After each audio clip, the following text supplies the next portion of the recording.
7 macam perkara yang merusak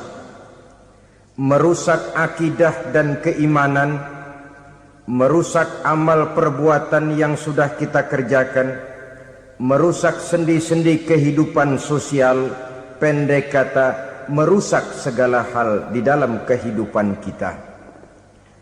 Jauhilah olehmu 7 macam perkara yang merusak. Yang pertama, asyirku billah, menyekutukan Allah subhanahu wa ta'ala. Agama dimulai dari keyakinan, maka kehancuran agama selalu dimulai dari kehancuran keyakinan, iman atau akidah yang dimiliki oleh seseorang. Dan untuk menghancurkan nilai-nilai iman yang kita miliki ini, orang rasanya tidak akan menghantam kita dengan peluru kendali.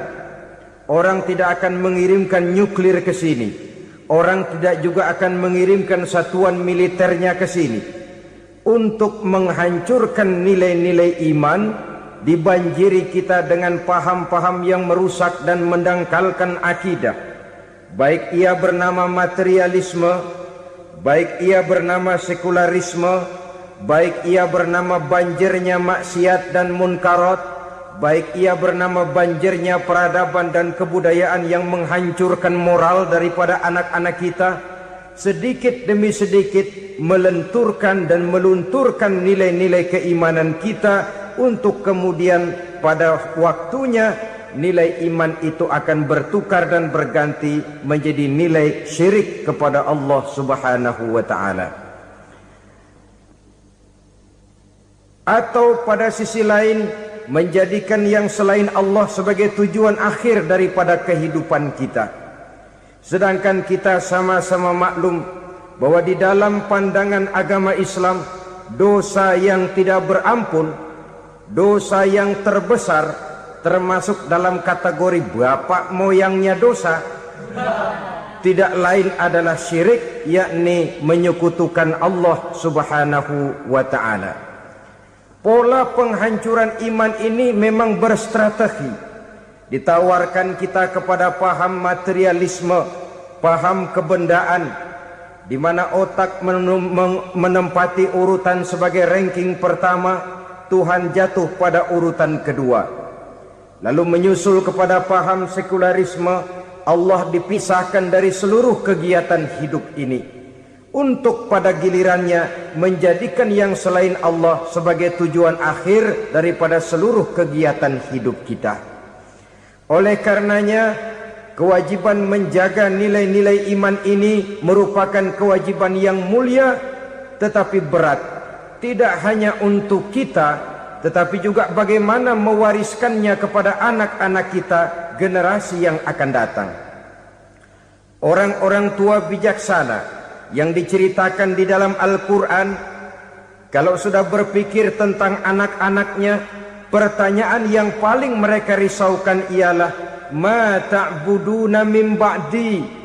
Anakku, kalau pada satu saat aku, ayahmu sudah tidak ada lagi di dunia ini, meninggalkan kamu semua, ma ta'buduna min ba'di, apa yang akan kamu sembah nak?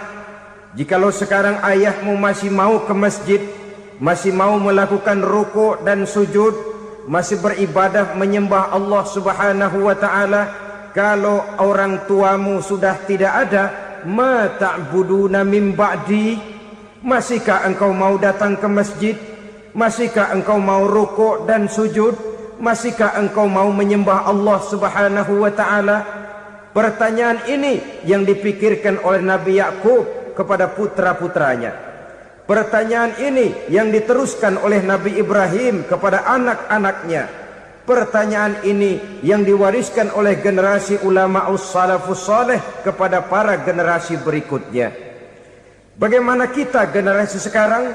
Kita orang-orang tua sekarang bukan berfikir ma ta'buduna min ba'di, malah yang kita fikirkan ma ta'kuluna min ba'di. Kalau bapak tidak ada nanti kamu makan apa nak? Perkara kamu nyembah apa urusan nomor 18. Yang penting kamu nanti hidup bisa makan, nak. Maka kita sibuk mewariskan harta kepada anak-anak kita. Kita sibuk mewariskan kebun dan tanah kepada anak-anak kita. Kita sibuk mewariskan pabrik kepada anak-anak kita, sementara kita lupa mewariskan intan yang paling mahal, mewariskan mutiara yang paling berharga, yaitu nilai iman kepada Allah Subhanahu wa ta'ala. Alangkah baiknya apabila warisan harta, warisan tanah dan kebun, warisan rumah dan pabrik didasari lebih dahulu dengan mewariskan nilai iman kepada Allah Subhanahu wa ta'ala. Sebagai orang-orang tua, kita boleh bersedih kalau anak kita tidak mengerti komputer. Kita boleh bersedih kalau anak kita tidak mengerti matematika. Kita boleh bersedih kalau anak kita tidak mengerti bahasa Inggris. Tapi sewajarnya lebih bersedihlah kita orang tua jikalau mempunyai anak yang tidak kenal Allah sebagai Tuhannya, yang kemudian tidak mau rukuk dan sujud kepada Allah Tuhannya. Itulah kemalangan yang paling malang bila kita meninggalkan generasi yang tidak bertauhid kepada Allah Subhanahu wa ta'ala. Betapapun anak kita tidak ngerti komputer, saudara, paling-paling kerugiannya cuma kerugian dunia. Masuk dia ke alam barzakh, munkar nakir tidak akan sempat tanya kau belajar komputer apa tidak. Kumpul dia di padang mahsyar, malaikat juga tidak akan tanya matematikamu nilainya berapa. Yang ditanya kau kenal Allah, kau rukuk dan sujud kepadanya, kau pernah datang ke masjid. Oleh karena itu sekali lagi, menjaga nilai iman tidak hanya untuk kita, tetapi juga mewariskannya kepada anak-anak kita generasi yang akan datang. Sungguh kemalangan yang paling besar apabila kita meninggalkan anak-anak kita, mereka kita tinggalkan lemah ekonominya, itu tidak baik. Mereka kita tinggalkan lemah otaknya, itu pun akan membuat mereka tertinggal oleh yang lain. Tapi yang paling celaka, jikalau kita tinggalkan mereka dalam kondisi lemah imannya, rapuh akidahnya, tidak baik dan tidak betul keyakinan hidupnya. Oleh karena itu, Nabi berpesan, jauhilah 7 perkara yang merusak. Yang pertama, syirik kepada Allah Subhanahu wa ta'ala. Menyekutukan Allah baik dalam ucapan, dalam keyakinan, ataupun dalam perbuatan. Ini perkara pertama yang termasuk 7 perusak besar di dalam kehidupan.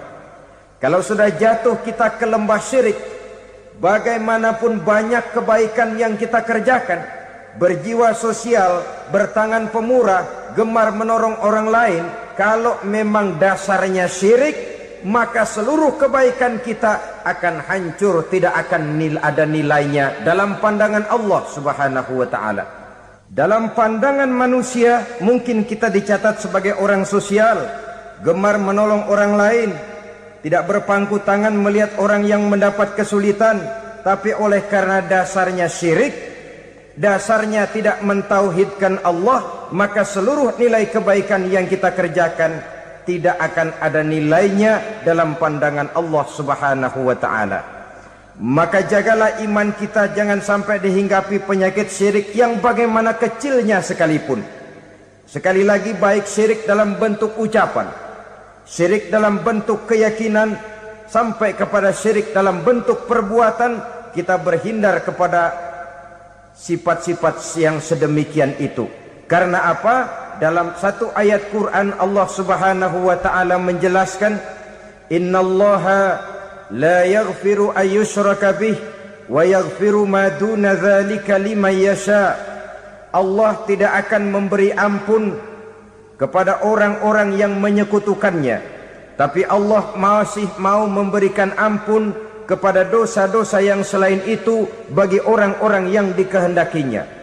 Dosa selain syirik, apabila kita bertaubat, Allah masih mau mengampuni. Tapi kalau sudah jatuh ke tempat syirik, itu sudah dosa yang tidak berampun. Taubatnya tidak lain melepas syirik, kembali kepada tauhid, berkeyakinan bahwa hanya ada Allah Subhanahu wa ta'ala, Tuhan satu-satunya, yang lam yalid walam yulad walam yakul lahu kufuwan ahad. tidak beranak, tidak pula diperanakkan, dan tidak satu pun yang dapat menyerupai Tuhan Allah Subhanahu wa ta'ala. Saudara-saudara kaum muslimin rahimakumullah, bahwa kita di zaman sekarang memang tidak menyembah berhala, ya. Bahwa kita tidak berterang-terangan mengatakan Tuhan lebih dari satu, memang. Bahwa kita tidak berkeyakinan Tuhan itu punya anak atau diperanakkan, tentu. Tapi dalam perbuatan dan i'tiqad kita kadang-kadang jatuh tanpa kita sadari ke tempat yang bernama syirik ini. Oleh karenanya, di zaman di mana teknologi makin canggih, di mana kemajuan pembangunan makin menjangkau berbagai aspek kehidupan, diperlukan keseimbangan antara kemajuan fisik material dengan kemajuan mental spiritual. Apabila tidak ada keseimbangan, yang terwujud tentulah kepincangan, yang diawali dengan pincangnya cara kita berpikir, sehingga pada akhirnya akan mengarah kepada pincangnya cara kita berbuat dan bertindak di dalam kehidupan kita.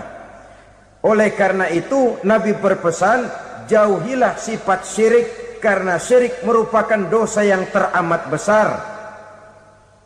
Ini sifat merusak yang pertama. Yang kedua kata Nabi, wasihra, jauhilah sihir. Sihir ini juga termasuk perkara yang merusak kehidupan. Kita semua sama-sama maklum bahwa sihir sebenarnya bukan persoalan baru. Sejak sebelum datang Islam, sihir itu sudah ada. Di zaman Yunani kuno sihir ada, di zaman Mesir kuno, di zaman Cina kuno, dan yang lain-lain yang serba kuno, sihir itu sudah ada. Bahkan para nabi pun, para rasul yang diutus oleh Allah Subhanahu wa ta'ala, senantiasa berhadapan dengan ahli-ahli sihir untuk menguji kebenaran dari misi yang mereka bawa. Sihir adalah perbuatan di luar kebiasaan yang bisa dikerjakan oleh ahlinya dengan bantuan jin atau setan. Hukum mempelajari sihir adalah haram, mengamalkannya lebih haram lagi. Sebab itu saudara-saudara, sihir merupakan perbuatan merusak yang harus kita jauhi. Ciri-ciri daripada perbuatan sihir, pertama, ia mengandung tipuan, bayangan khayal. Di zaman Nabi Musa misalnya, orang melihat tambang-tambang itu seperti ular. Nabi Musa melayangkan tongkatnya menjadi ular-ular besar yang memakan ular-ular kecil ciptaan tukang-tukang sihir Fir'aun tadi. Lalu sihir bisa terjadi dengan bantuan jin kafir atau setan. Kemudian ciri yang ketiga, sifatnya halus dan tersembunyi. Taruh kata ada seorang ahli sihir yang mempergunakan ayat-ayat Quran sebagai jompa-jampe, sebagai baca-bacaan, itu cuma sekedar kedok. Tujuannya tidak lain menjadikan agama sebagai ketok untuk membenarkan cara yang dimurkai oleh Allah Subhanahu wa ta'ala. Satu hadis yang diriwayatkan oleh Imam Bazar dan Tabrani, Nabi berpesan, laisa minna man tatayyara lahu au takahhana au tukuhhina lahu au sahira lahu. Tidak termasuk ke dalam golonganku, kata Nabi. Tidak termasuk umatku. Siapa mereka? Man tatayyara lahu, orang yang bertatoyur. Apa tatoyur itu? Dari kalimat toyaro, artinya terbang. Toir biasa diartikan dengan burung. Tatoyaro percaya kepada suara-suara burung. Man tatoyaro lahu, mempercayai, meyakini dengan benar-benar kepada suara beburungan. Kan suka ada itu, nah bunyi burung tuh, maling liwat. Maling liwat. Burung bunyi, maling liwat. Itu termasuk tatoyyaro lahu, percaya kepada suara burung. Kan aneh kalau suara orang nggak dipercaya, suara burung malah dipercaya. Ada ustadz ceramah, kiai ngaji, nggak mau didengerin, burung dengerin bener. Nah, suaranya dari sebelah mana? Belah kulon. Nah, itu tandanya ano. Habis dihitung-hitung. Itu termasuk tatoyyaro lahu. Au takahana, atau bertenung, au tukuhina, atau minta ditenungkan, au sahirolahu, atau melakukan perbuatan sihir, atau minta disihirkan. Laisa minna, tidak termasuk ke dalam golonganku, kata Nabi. Sehingga dengan demikian saudara-saudara, menghadapi sihir dengan sihir sekalipun termasuk perbuatan yang tidak diajarkan oleh agama. Kita kan mempelajari sihir untuk jaga diri, tidak apa-apa. Yang dilarang mengamalkannya, dilarang juga mempelajarinya.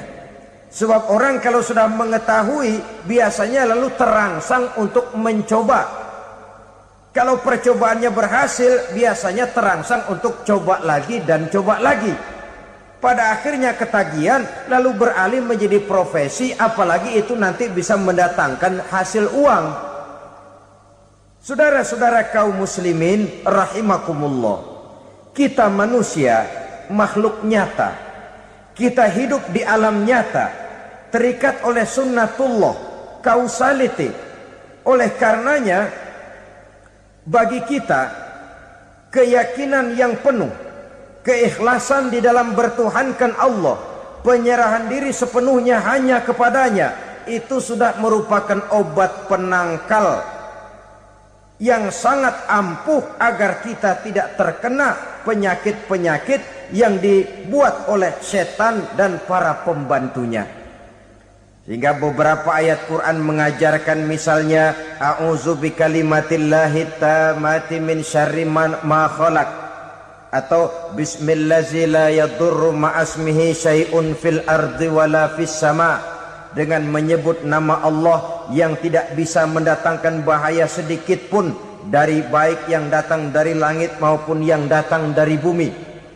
Jiwa yang kosong dari keyakinan yang penuh kepada Allah, jiwa yang penuh was-was dan ragu-ragu, itu yang mudah terserang oleh penyakit-penyakit yang dikerjakan oleh para tukang-tukang sihir, yaitu oleh setan dan seluruh para pembantunya.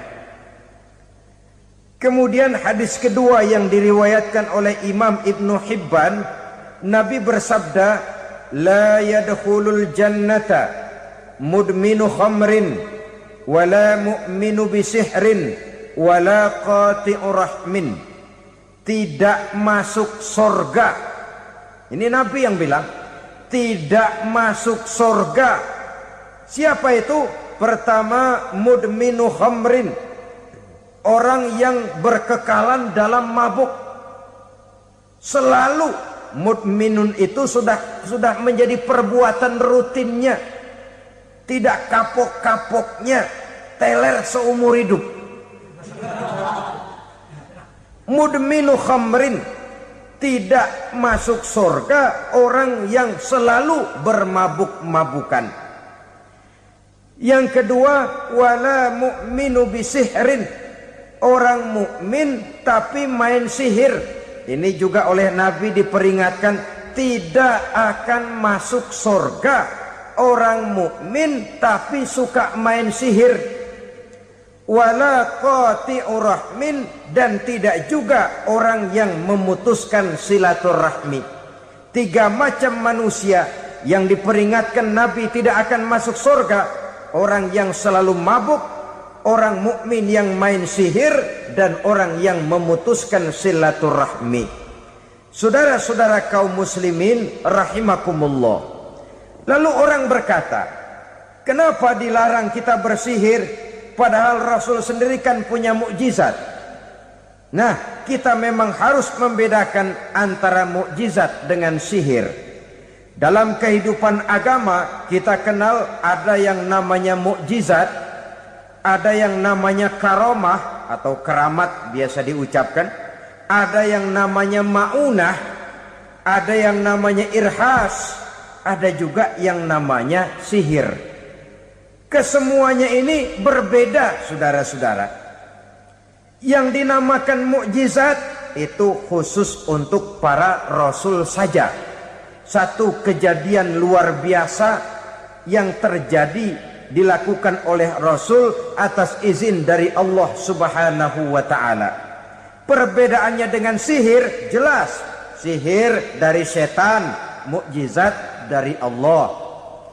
Sihir bisa dipelajari, mukjizat tidak. Sihir umumnya untuk maksud-maksud yang tidak baik, sedangkan mukjizat untuk memperkuat kebenaran yang disampaikan oleh para rasul dan ditentang oleh umatnya. Bahkan kafir Quraisy dahulu menganggap orang-orang ahli sihir itu berada dalam satu posisi yang hina, sehingga mereka mengatakan dan menuduh Nabi Muhammad sebagai tukang sihir. Tuduhan sebagai tukang sihir adalah tuduhan yang sangat aib dan hina. Di tengah masyarakat kufar jahiliyah, kedudukan tukang sihir dipandang sebagai kedudukan yang hina, sehingga mereka mengejek Nabi dengan sebutan tukang sihir. Jadi mukjizat hanya untuk Rasul saja. Kemudian karomah. Karomah ini asal kata dari karoma, kehormatan, kemuliaan yang diberikan Allah kepada hamba-hambanya yang rajin mendekatkan diri kepadanya. Oleh karena ketekunannya melaksanakan ibadah, Allah memberikan keistimewaan kepada orang itu, yang dengan keistimewaannya dia bisa mengerjakan yang tidak bisa dikerjakan oleh orang lain. Karomah hanya bisa dicapai dengan prestasi ibadah. Kalau sihir mau ibadah apa enggak, asal dia belajar, bersatu dan berteman dengan setan, memenuhi persyaratan-persyaratan setan, biasanya lalu bisa. Sedangkan karomah tidak mungkin terwujud tanpa orang mendekatkan diri sedekat-dekatnya kepada Allah Subhanahu wa ta'ala. Maka kita lihat biasanya orang-orang yang punya ilmu sihir, mukanya rata-rata nggak enak dilihat. Kumuh, jauh dari air wudhu, jauh dari sujud kepada Allah, malah berteman dengan setan, menjadi pelayan-pelayannya setan. Saudara-saudara, adapun maunah, keistimewaan yang diberikan Allah kepada hamba-hambanya yang belum sampai kepada tingkat wali, tapi orang itu lebih banyak kebaikannya daripada kesalahannya. Umpamanya, saudara jalan bertiga di pinggir jalan, saudara ada pada posisi di tengah, lalu bertiga ini ketabrak mobil. Menurut perhitungan saudara mati lebih dahulu, tapi terjadi hal yang aneh, dua teman saudara mati, saudara malah cuma luka dan lecet sedikit saja. Apa itu? Kalau kita lebih banyak kebaikannya daripada kesalahannya, itu yang dinamakan maunah, pertolongan yang diberikan Allah kepada hamba-hambanya yang lebih banyak kebaikannya daripada kesalahannya. Sedangkan yang dinamakan irhas, kejadian luar biasa pada diri seseorang pada waktu dia masih kecil, yang menunjukkan tanda-tanda keistimewaannya. Itu umumnya pada para nabi pada usia kecilnya sudah ada irhas, tanda-tanda istimewa. Jelas baik mukjizat, karomah, maunah maupun irhas berbeda dengan sihir. Sihir ini jelas saja merupakan bantuan dan persekutuan antara manusia dengan setan. Padahal setan, kata Allah dalam Al-Quran, innahu lakum aduwwum mubin, sesungguhnya setan bagi kamu adalah musuh yang sangat jelas. Saudara-saudara kaum muslimin rahimakumullah, di zaman sekarang dalam menghadapi beban kehidupan yang makin pelik, menghadapi stres yang tidak kunjung selesai, menghadapi persoalan-persoalan yang teramat berat, orang sering mencari jalan keluar kepada hal-hal yang menurut pendapatnya bisa meringankan beban moralnya itu. Pergilah dia mencari sesuatu yang dapat meringankan bebannya. Dan tidak jarang yang jatuh ke pangkuan tukang-tukang tenung, ke pangkuan tukang-tukang sihir, yang mereka itu oleh Quran dijelaskan kadzabal munajjimun walau sodaku. Tukang-tukang tenung, tukang-tukang sihir, mereka itu bohong walaupun benar. Maksudnya bohong walaupun benar artinya kalau yang mereka kerjakan benar itu sih kebenaran. Benar dengan kebenaran itu lain. Kebenaran, kebetulan bisa, tapi tidak untuk selalu. Apalagi kalau itu sudah membahayakan kehidupan orang lain. Jadi oleh karena itu Nabi berpesan jauhilah daripada sihir. Kalau sudah jauhilah dari sihir artinya ya jauhilah daripada mempelajarinya, jauhilah daripada bergaul dengan orang-orang yang ahli di bidang itu, karena dari pergaulan segalanya bisa menular. Baiklah saudara, ini yang kedua. Yang ketiga pesan Nabi, wa qatlan nafsil lati harramallahu illa bil haq. Membunuh orang lain dengan cara yang tidak benar. Membunuh orang yang diharamkan oleh Allah Subhanahu wa taala untuk melakukannya kecuali dengan alasan yang benar. Kita tahu Islam adalah agama damai. Sesuai dengan namanya, ia tidak dikembangkan dengan pedang dan kekerasan. Ia dikembangkan dengan keteladanan dan tuntunan moral. Oleh karena Islam bukan agama kekerasan, Islam pun tidak mementingkan dan mengajarkan kekerasan kecuali dengan alasan yang benar dan bisa dipertanggungjawabkan. Membunuh dengan sengaja, menghilangkan nyawa orang lain tanpa alasan yang bisa dibenarkan adalah merupakan dosa besar dan satu di antara 7 perkara yang bisa mendatangkan kerusakan dalam kehidupan dan yang hendaknya harus kita jauhi. Saudara-saudara kaum muslimin rahimakumullah, beberapa waktu yang lalu di sebuah kota kecil yang indah bernama New Auckland. Saudara tahu New Auckland? Itu dari Gunung Kidul masih ngidul lagi. Pernah diadakan satu seminar yang membicarakan bagaimana menyelamatkan masyarakat manusia dari bahaya Perang Dunia Ketiga. Diperkirakan kalau terjadi Perang Dunia Ketiga, manusia tidak akan tersisa. Sebab apa? Pada waktu itu, cadangan nuklir yang dimiliki oleh bersama Amerika dan Rusia konon sudah sanggup memusnahkan 6 miliar manusia pada saat jumlah manusia baru 5 miliar. Jadi kelebihan nuklir dunia ini. Kalau terjadi Perang Dunia Ketiga, sulit manusia untuk tersisa. Maka dibahaslah di dalam seminar itu, wah, supaya tidak terjadi Perang Dunia Ketiga, maka perlombaan membuat senjata-senjata canggih, alat-alat pembunuh modern harus segera dibatasi. Dibahas, tidak mungkin kita membatasi perlombaan membuat senjata. Kenapa? Makin maju ilmu dan teknologi, makin canggih senjata yang ditemukan. Atom sudah meningkat menjadi nuklir, nuklir sudah meningkat menjadi neutron, dan kita tahu bom yang bernama neutron ini bom yang cukup membunuh tanpa perlu merusak. Artinya kalau dia diledakkan di kota kita ini, bangunan utuh, jembatan tidak ambruk, rumah-rumah tetap berdiri, tapi semua yang bernama hidup mati. Itu katanya lebih sopan dari bom atom. Sebab kalau si atom ini sudah membunuh, merusak pula.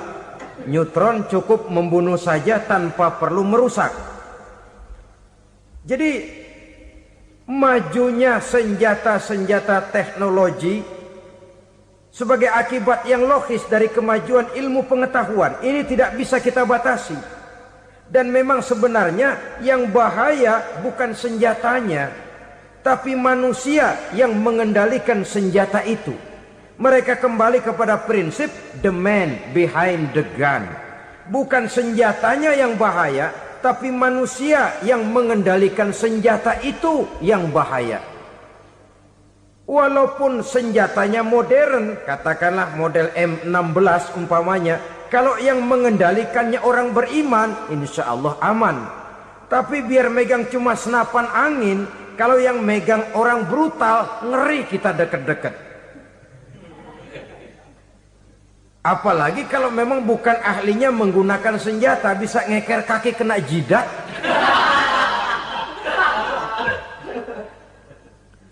Mereka kembali kepada prinsip lama yang tetap baru. Bukan senjatanya yang harus dibatasi, manusia yang mengendalikan senjata itu yang perlu dibicarakan. Nah, kalau begitu, agar manusia tidak mempergunakan senjata sewenang-wenang, apa yang harus kita lakukan? Ya, manusianya harus bermoral. Ya, tapi moral yang mana? Di dunia ini banyak ajaran tentang moral. Itu pun mudah saja. Di sini kan kita undang saja ahli dari berbagai agama untuk membicarakan konsep perdamaian menurut agamanya masing-masing. Baik, setuju itu? Setuju. Maka tampillah para ahli agama, mereka kembali kepada prinsip moral daripada konsep yang terkandung di dalam ajaran agama untuk menegakkan perdamaian.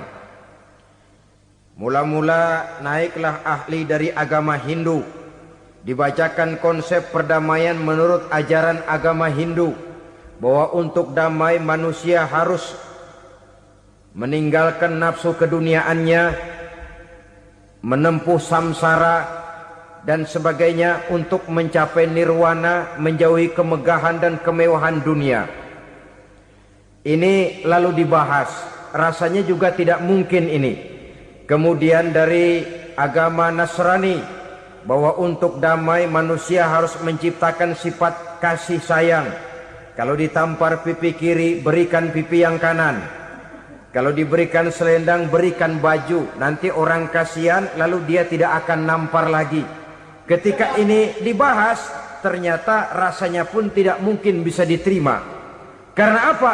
Di zaman sekarang orang ditampar pipi kiri, dikasih pipi kanan. Bukan kasihan, gemes. Damai belum tentu, bonyok udah jelas.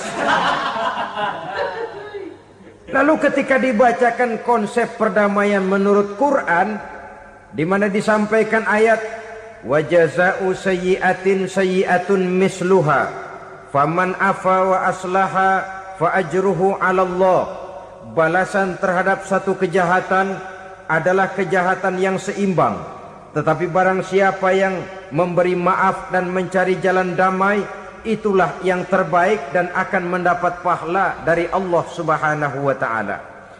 Kamu tidak salah ditampar pipi kirimu, tampar lagi pipi kirinya sekeras dia menampar pipi kirimu. Nanti orang tidak mau menampar kita karena dia tahu kalau dia tampar kita, dia akan menderita tamparan sekeras dia menampar kita. Akan terjadilah prinsip saling hormat menghormati, tidak saling ganggu, tidak saling usil, tidak saling jahil. Atas dasar ini perdamaian bisa ditegakkan. Mereka bisa menerima konsep ini, tapi kemudian seminar ditutup tanpa satu keputusan resmi. Kenapa? Terus terang mereka kagum dengan konsep Islam, tapi sentimen lama terhadap nilai-nilai Islam telah menutup mata mereka untuk menerima kebenaran dari ajaran Al-Quranul Karim. Saudara-saudara kaum muslimin rahimakumullah, kembali kita kepada persoalan pokok. Roh adalah dari Allah.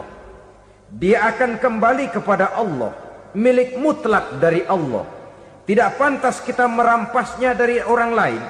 Tidak wajar kita menghilangkannya tanpa alasan yang dibenarkan oleh agama.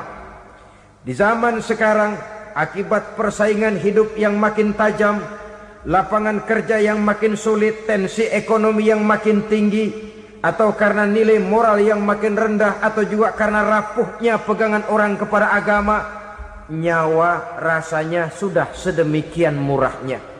Berbagai kasus membuat berdiri bulu roma kita. Ada mayit, ada manusia dipotong 6, dicincang macam kambing. Ada yang dipotong 5, ada yang dipotong 13, dikardusin, dibuang ke tempat sampah. Inna lillahi wa inna ilaihi raji'un. Gejala apa ini? Kanibalisme. Manusia sudah demikian sadisnya, manusia sudah sedemikian buasnya, sehingga sesama manusia diperlakukan seperti hewan. Padahal hewan sendiri belum pernah macan makan macan, bagaimanapun buasnya macan. Belum pernah serigala memakan serigala, bagaimanapun brutalnya serigala. Tetapi manusia makan manusia di zaman sekarang kadang jadi kenyataan dalam kehidupan kita. Kadang persoalannya remeh saja. Soal uang 200 perak, pisau bicara, nyawa melayang. Soal rokok sebatang, celurit bicara, nyawa melayang. Soal-soal yang sama sekali tidak prinsip, begitu mudah kita menghilangkan nyawa orang lain. Padahal Nabi pernah memperingatkan, apabila dua orang muslim sudah berkelahi dan berbunuh-bunuhan, al-qatil wal maktul finnar, yang membunuh dan yang terbunuh dua-duanya neraka. Sahabat heran, ya Rasul, kalau yang terbunuh, kalau yang membunuh masuk neraka itu sih wajar, tapi yang terbunuh kenapa neraka juga? Beliau menjawab, dua-duanya sudah punya niat untuk saling membunuh. Niatnya itu yang diponten. Yang terbunuh cuman lagi apes aja, keduluan dia. Umpama tidak terbunuh, pasti dia yang akan membunuh. Oleh karenanya al-qatil wal maktul, yang membunuh dan yang dibunuh finnar, dua-duanya masuk ke dalam neraka. Islam menghormati kehidupan. Tidak hanya terbatas kepada sesama muslim, orang-orang yang berlainan agama pun yang mau hidup berukun, damai, berdampingan dengan umat Islam, jiwa mereka, darah mereka dilindungi oleh nilai-nilai Islam yang disebut dengan kafir zimmi ini. Mengganggu mereka sama saja dengan mengganggu aku, kata Nabi. Jadi oleh karena itu, sayangilah sesama. Kehidupan adalah anugerah Allah, bukan wewenang kita untuk mencabutnya dari orang lain, bukan wewenang kita untuk merampas dan menghilangkannya dari orang lain. Apa yang tidak enak terjadi pada diri kita, begitu pula lah apabila terjadi pada diri orang lain. Sehingga Nabi mengatakan, la yu'minu ahadukum hatta yuhibba li akhihi ma yuhibbu li nafsihi. Belum dikatakan beriman seseorang kamu apabila dia belum mencintai saudaranya seperti ia mencintai dirinya sendiri.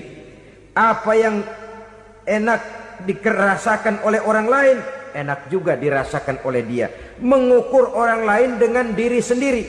Kalau orang lain tanpa salah saya fitnah, kalau saya tanpa salah difitnah orang, enak apa enggak? Enggak, orang lain juga begitu. Kalau orang lain tanpa salah saya tempeleng kepalanya, enak apa tidak? Tidak. Orang lain juga begitu. Yang tidak enak terjadi pada diri kita, tentu tidak enak juga kalau terjadi pada orang lain. Mengukur orang lain dengan diri sendiri, sehingga tidak timbul sifat egois, tidak menari di atas bangkai orang lain, tidak mendirikan kebahagiaan di atas untayan air mata orang lain.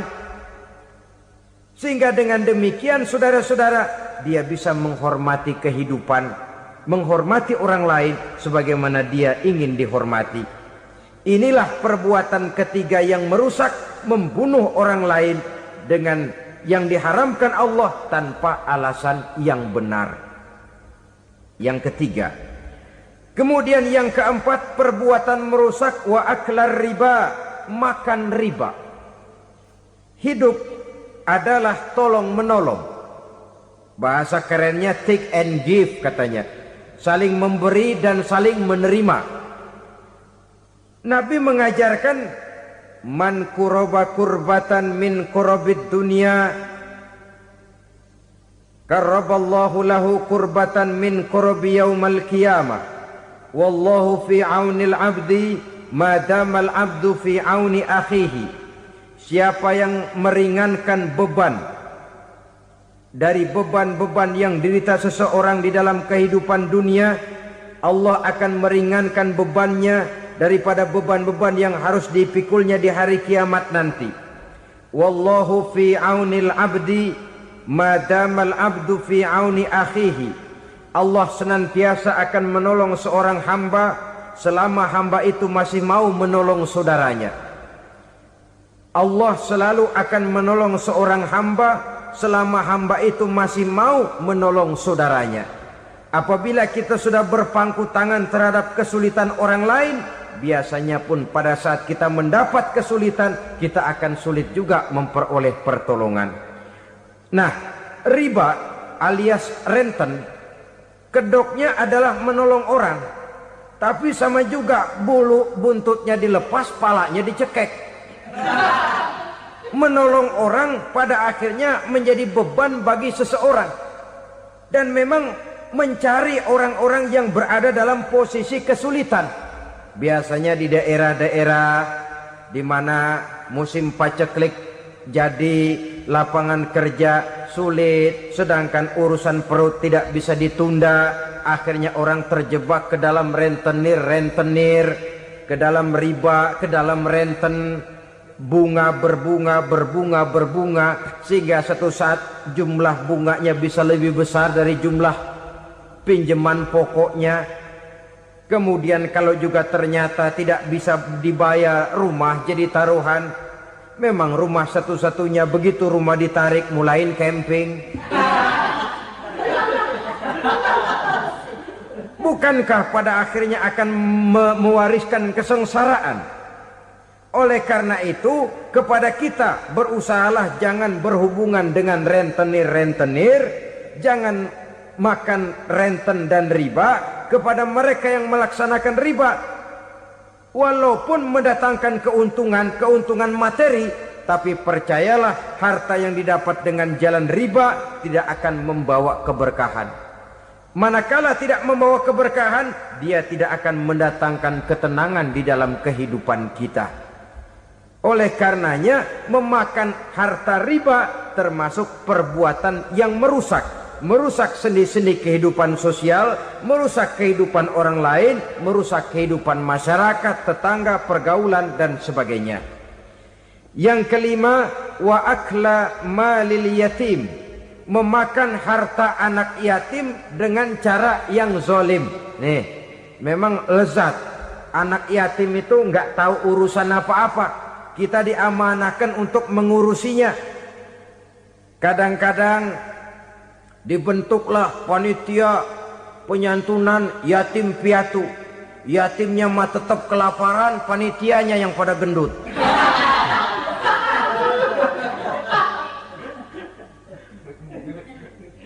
Padahal memakan harta anak yatim termasuk perbuatan dosa besar. Dan menjantuni yatim merupakan perbuatan mulia. Nabi mengatakan, ana wa kafilul yatim kahataini yaumal qiyamah. Aku dan orang-orang yang menyantuni anak yatim seperti dua jari ini pada hari kiamat nanti. Dekat sekali. Jikalau ingin di hari akhir nanti dekat dengan Rasul, bersahabatlah dengan anak-anak yatim. Jadilah pengurus anak-anak yatim. Bangunlah panti-panti asuhan yatim. Pada saat bapak ibunya meninggal, kitalah yang menjadi orang tuanya. Bahkan sedemikian besar perhatian Islam terhadap anak-anak yatim ini, sehingga Quran memberikan peringatan, ara'aital ladzi yukadzibu biddin fadzalikal ladzi yad'ul yatim wa la yahuddu ala ta'amil miskin. Tahukah kamu siapa orang yang mendustakan agama? Beragama tapi dianggap dusta, solatnya dusta, puasanya dusta karena agamanya sudah berdusta. Siapa mereka? Fazalikal ladzi yad'ul yatim, orang yang menyia-nyiakan anak yatim. Wala yahuddu ala ta'amil miskin, dan tidak pernah memberi makan kepada orang-orang yang menderita kemiskinan, menyia-nyiakan, meninggalkan anak yatim, termasuk perbuatan yang divonis kita sebagai orang yang mendustakan agama. Saudara-saudara kaum muslimin rahimakumullah, maka sangat dicela mengeksploitir anak-anak yatim, menjadikan mereka sebagai kedok untuk mencari kekayaan pribadi. Tetapi jikalau ikhlas, ganjarannya sangat besar, nilai pahalanya sangat besar. Menyantuni yatim tidak hanya setahun sekali. Kalau Muharram pakai istilah lebaran yatim, dibentuklah panitia, diberilah beras, uang 45.000 rupiah, alhamdulillah. Tapi jangan lupa, si yatim tidak hidup cuma satu hari. Dia tidak hidup cuma di bulan Muharram saja, dia hidup 12 bulan dalam setahun. Sebagaimana anak-anak yang lain, dia juga berhak punya masa depan. Dia juga berhak menikmati bangku sekolah. Dia berhak mengenyam arti dan makna pendidikan. Dia berhak membekali diri dengan ilmu dan pengetahuan seperti halnya anak-anak yang lain. Maka kita yang diberikan keluasan oleh Allah, ingatlah itu, bersahabatlah dengan anak-anak yatim, santuni mereka. Perkara setahun sekali di bulan Muharram, alhamdulillah, itu bagus, bin Thayyib alias baik. Tapi tentu dan tentu sekali lagi, si yatim tidak hanya hidup di bulan Muharram. Dia hidup 12 bulan dalam setahun, 24 jam di dalam sehari. Oleh karenanya, menyia-nyiakan mereka pada saat posisi kita memang mampu akan memojokkan kita dalam satu posisi di mana kita dianggap sebagai orang yang mendustakan agama, memakan harta anak yatim dengan cara yang zolim. Bapaknya udah meninggal, kebunnya lebar, anaknya dikelecehin. Nah, dah kamu gak usah pusing, nanti saya yang ngurus. Akhirnya bukan ngurus, nguras. Si yatim mungkin tidak tahu bahwa dia disia-siakan, haknya diambil, miliknya dizolimi. Tapi Allah yang akan membalasnya dengan seadil-adilnya. Maka makan harta anak yatim biasanya balasannya tokcer bin paten. Nggak banyak selang tempo itu, nggak percaya cobain dah. Nyobain aja kan nggak bayar, umpama. Memakan harta anak yatim dengan cara yang zolim, ganjarannya biasanya kontan. Kenapa? Ratapan si miskin, untayan air matanya, jeritan kepedihan hatinya, membuka pintu langit, permohonannya diijabah, getaran hatinya didengarkan oleh Allah. Maka balasannya biasanya kontan, spontan, tidak menunggu waktu terlalu lama. Itu di dunia, belum lagi di akhirat nanti. Bukankah dalam riwayat Mi'raj diceritakan Nabi melihat di neraka itu orang perutnya sebesar rumah. La haula wala quwata. Itu perut kayak rumah, bagaimana jalannya tuh orang. Dan memang gak jalan, diseret-seret oleh malaikat di neraka itu. Hancur perutnya, amburadul itu perut. Berantakan isinya, dibulatkan lagi, diseret lagi, hancur lagi, dibulatkan lagi. Sampai Nabi tanya, orang itu begitu berat siksanya kenapa ya Jibril? Itu Muhammad, waktu di dunia dulu rakus banget makan harta anak yatim. Begitu vonisnya, begitu menyedihkan nasibnya di akhirat. Tapi di dunia pun ketidakberkahan itu sudah membayangi kehidupannya. Oleh karena itu, kepada saudara-saudara yang mendapat titipan anak yatim, berbahagialah, karena semulia-mulia rumah adalah rumah yang di dalamnya ada anak yatim yang disantuni. Sehina-hina rumah adalah rumah di mana di dalamnya ada anak yatim yang disia-siakan. Begitu kata Nabi kita. Rumah yang paling mulia dalam pandangan Allah, rumah yang di dalamnya ada anak yatim yang disantuni. Rumah yang paling hina dalam pandangan Allah, rumah yang di dalamnya ada anak yatim yang nasibnya disia-siakan. Berbahagialah saudara apabila menjadi penyantun anak-anak yatim, pelindung mereka, sehingga mereka mempunyai masa depan sebagaimana anak-anak lainnya. Rasulullah sendiri sedemikian peka terhadap keadaan anak-anak yatim karena beliau sendiri memang mengalami umur 6 bulan dalam kandungan ibu, beliau sudah ditinggalkan oleh ayahnya. Pada saat berusia 6 tahun ibu sudah meninggal. Yatim piatu dalam usia di mana beliau sedang perlu belas kasih seorang ibu dan pengertian seorang bapa. Kepekaan itu lalu timbul, bahkan kemudian sampai kepada beliau berkata, aku dan orang yang menyantuni anak yatim seperti jari tengah dan jari telunjuk di hari akhirat nanti. Sedemikian dekatnya. Baiklah ya, jadi yang kelima, memakan harta anak yatim. Jauhi karena ini perbuatan yang merusak. Yang keenam, watawalli yaumaz zahfi, melarikan diri pada hari pertempuran. Apa ini? Khianat. Tidak konsekuen dengan konsep perjuangan. Pada mulanya keras benar teriak, berantas korupsi, ganyang korupsi. Cuma karena belum dapat giliran. Begitu dia naik dapat kesempatan, korupsinya lebih edan dari yang diteriakinya. Ini termasuk tawalli yaumaz zahfi, berpaling pada hari peperangan. Di saat menghadapi musuh, kalau belum kelihatan musuh, teriaknya nyaring bener. Jangan takut, demi kebenaran sampai titik darah yang paling penghabisan. Musuh belum kelihatan. Begitu musuh sudah kelihatan, paling dulu lari ke belakang. Kalau diajak berjuang ada saja alasannya. Sehingga Quran memberikan peringatan kepada kita semua. Mengapa kamu ini berat? Kalau sudah diajak berjuang di jalan Allah, kakimu seperti terhunjam berakar di perut bumi. Berat untuk melangkah berjuang. Lari dari pertempuran tidak konsekuen dengan konsepsi perjuangan.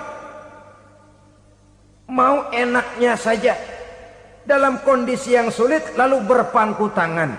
Ini termasuk ciri munafik yang di dalam Al-Quran disindir dengan bahasa kullama adha'a lahum masyaufi wa iza azlama alaihim qamu. Waktu terang mereka jalan, giliran gelap mereka mandek.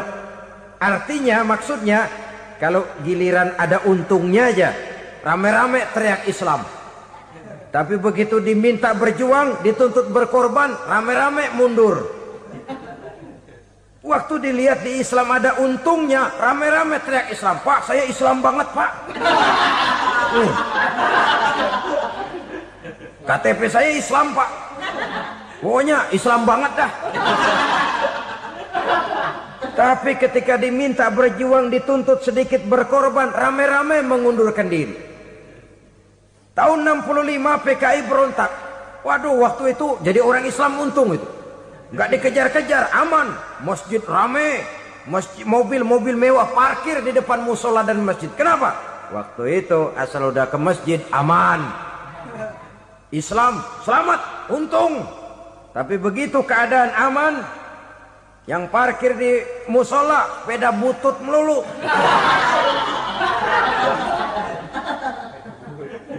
Waktu terang mereka jalan, waktu gelap mereka berhenti. Nabi Yunus. Ibu kenal Nabi Yunus? Di mana kenalannya? So tahu. Nabi Yunus itu ketika berdakwah kepada kaumnya yang bandel, memberikan peringatan mau beriman akan turun azab. Kapan Yunus? Akan. Kenapa mesti akan? Sekarang aja kalau mau saya tungguin. Kurang ajar betul ini umat. Akhirnya Nabi Nuh menghindar dengan perhitungan kalau azab tidak turun saya sudah jauh, meragukan janji Tuhan. Lalu naik kapal, dinaiki oleh Yunus, kapal mogok. Dicari siapa biang keroknya ini, diundi ternyata Yunus, sampai 3 kali diundi. Dibuanglah Yunus ke dasar laut. ditelan oleh ikan nun atas perintah Allah. Telan itu Yunus, jangan pakai dikunyah, rusak urusan. Telan saja, simpan di perutmu. Dibawa oleh ikan nun ke dasar lautan. Itu yang oleh Quran dikatakan bertemulah 3 macam kegelapan. Zulumatun salas, gelapnya tengah malam, gelapnya di dasar laut, gelapnya di dalam perut ikan.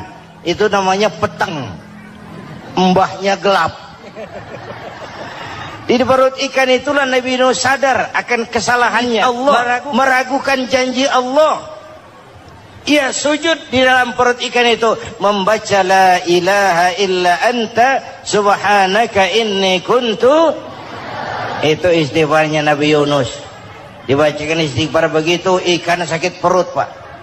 Di dasar laut kemana mau cari apotik? Dia naik ke permukaan, memuntahkan isi perutnya. Nabi Yunus keluar dengan selamat. Itu pun terjadi pada hari ke-10 bulan Muharram. Istighfar intinya itu. Itu amalan utama bulan Muharram, memperbanyak istighfar. Allah selamatkan Nabi Nuh dari bahtera banjir yang luar biasa 10 Muharram. Allah selamatkan Nabi Ibrahim dari pembakaran Raja Namruz 10 Muharram. Setelah Nabi Ibrahim itu menghancurkan berhala-berhala, Abrahat pulang mau ibadah, lihat Tuhannya berantakan, marah besar. Siapa yang menghancurkan Tuhan-Tuhan kita ini? Ada yang lapor, kami lihat Ibrahim. Tangkap. Belum ada bukti, tangkap dulu yang penting. Bukti belakangan. Tangkap. Wah, dikerahkanlah aparat. Tangkap Nabi Ibrahim. Disidang langsung oleh Abrahat, oleh Namruz maksud saya. Ibrahim, kau yang menghancurkan berhala-berhala kami ini, Tuhan-Tuhan kami. Siapa bilang? Ada yang lapor. Saya dengar nggak semua berhala itu hancur. Ada yang paling besar, angkat tangan, saya lihat ada kampak di tangannya. Barangkali yang besar itu iseng tuh, yang kecil-kecil dikampakin. Tanya aja sama dia, kamu gila? Kenapa? Masa kami disuruh nanya berhala? Nggak bisa jawab. Kenapa disembah? Lebih gila mana? Tahu nggak bisa jawab kenapa disembah? Kurang ajar kamu Ibrahim. Bakar, dibakar. Ketika Ibrahim dilempar ke kobaran api yang menggunung, Allah perintah api, ya naru kuni bardan wa salaman ala Ibrahim. Hai api, dinginlah sampean. Api Madura waktu itu, Pak. Hai api, dinginlah sampean, selamatkan Ibrahim. Api tunduk kepada perintah Allah. Ibrahim masuk ke kobaran api, selembar rambut pun tidak terbakar. Kenapa? Apinya tunduk kepada perintah Allah. Kenapa? Karena Ibrahim orang yang takut kepada Allah. Api tunduk kepada perintah Allah. Kalau kita baca ayat itu, masuk ke api, mateng.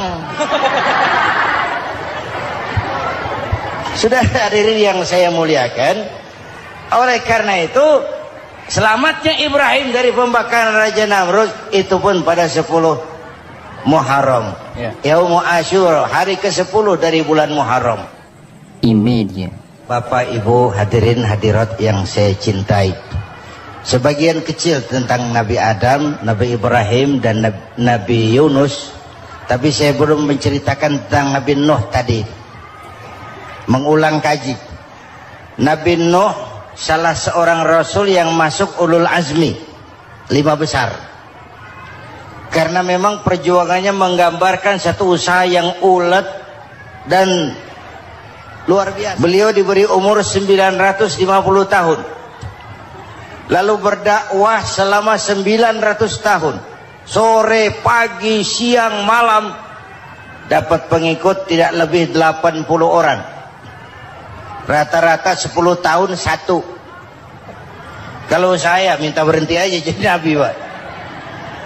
Ustadz mana masih mau buka pesantren? 10 tahun buka pesantren, yang nyantri cuma 1. Pedagang mana yang masih mau dagang? 10 tahun dagang, yang beli 1. Pimpinan partai mana yang masih mau kampanye? 10 tahun buka partai, yang nyoblos 1. bangkrut. Umatnya bandel, kurang ajar, durjana, bajingan, tengik. Umatnya Nabi Nuh ini kalau diceramahi telinganya ditutup dengan tangannya. Nabi Nuh akhirnya rekes, Tuhan, siang malam saya berdakwah kepada umat ini, tiap kali saya sampaikan dakwahmu mereka tutup telinganya dengan tangannya, alergi dengar ceramah. Apa itu ceramah? Non profit. Saudara-saudara, jadi mau kamu gimana, Nuh? Sudah Tuhan, habiskan saja orang kafir. Nanti kalau punya anak, anaknya pun kafir moyangnya sikat habis. Biasanya kalau bapak kalong, anak kampret. Bapak nyolong, anak nyopet. Fotokopi gimana aslinya? Hampir habiskan saja. Itu mau kamu, Nuh? Iya. Oke. Nanti aku turunkan banjir, Nuh. Buat kapal. Dengan apa saya harus buat kapal, Nuh? Ya dengan kayu, kata Tuhan. Kayunya dari mana, Tuhan? Ya dari pohon, Nuh. Pohonnya belum ada, Tuhan. Ya tanam dulu, Nuh. Bikin kapal, kayunya nanam pohon. Apa artinya? Perjuangan perlu kesabaran. Sukses itu ada prosesnya. Nggak bisa simsalabim abracadabra lalu kita mau sukses. Semua ada prosesnya. Walaupun kenyataannya begitu. Sukses banyak bapaknya, gagal itu yatim. Kalau kita sukses banyak yang ngakuin. Yang baru ketemu pakai manggil encing. Ketemu baru. Tapi sukses banyak bapaknya. Gagal yatim, gak ada yang mau ngakuin kalau kita gagal itu. Udah bikin kapal dengan kayu di tengah kampung, bikin kapal ini. Bayangkan di tengah kampung bikin kapal, orang kafir makin menjadi-jadi. Lihat Nuh, kenapa? Makin sarap. Bikin kapal di tengah kampung mau belayar kemana? Tuh lihat, kalau orang nggak tahu tujuan, mountain setengah jalan. Proses yang dinilai bukan finalnya. Ya kayak gitu kesimpulannya. Saya enaknya sendiri. Bikin kapal. Kapal mendekati selesai. Ini orang kafir rame-rame datang ke kapal Nuh. Mau apa? Buang najis. Sakit perut berangkat ke kapal Nabi Nuh.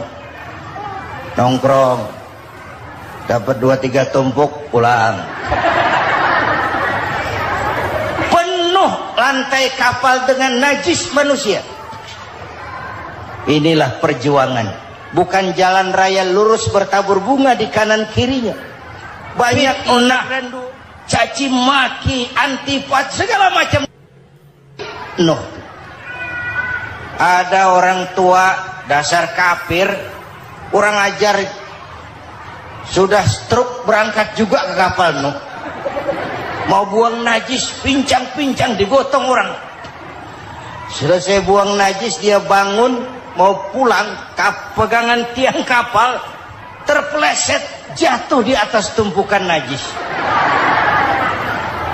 Terjadi keajaiban, yang struknya sembuh, lumpuhnya hilang, berangkat digotong-gotong pulang, jalan gagah sekali. Tapi orang kampungnya heran, ente sudah sembuh? Sudah. Berobat di mana? Kok begitu paten? Di kapal Nuh. Masih banyak.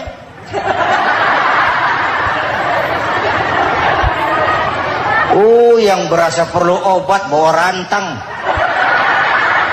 Ambil bersih lagi geladak kapal itu. Sudah selesai Nuh? Selesai. Oke, kau orang yang beriman bersamamu, binatang serba sepasang, naik Nabi Nuh, naik orang beriman sepasang. Ini cikal bakal penyelamatan manusia, Pak. Naiklah orang beriman, sudah naik semua. Nabi Nuh kontrol. Ini contoh buat kita, kontrol. Sudah naik semua teman-teman, sudah Pemimpin yang baik bukan cuma terima laporan di belakang meja. Laporan itu yang mana juga bagus. Sama juga kampanye. Kampanye yang mana juga merdu. Kalau saya. Kalau aja yang dihitung. Pernah ada calon bupati kampanye janji, kalau saya berhasil kita akan banyak bangun jembatan di daerah kita. Tanya, Pak, nggak ada sungai di kampung kita, Pak. Dia bilang, sungainya kita bangun sekalian. Udah kadung janji, mana pula orang mau bangun sungai itu. Saudara-saudara, kontrol. Jangan cuma tunggu laporan di belakang meja. Semua laporan bagus. Ya, Bu? Bu?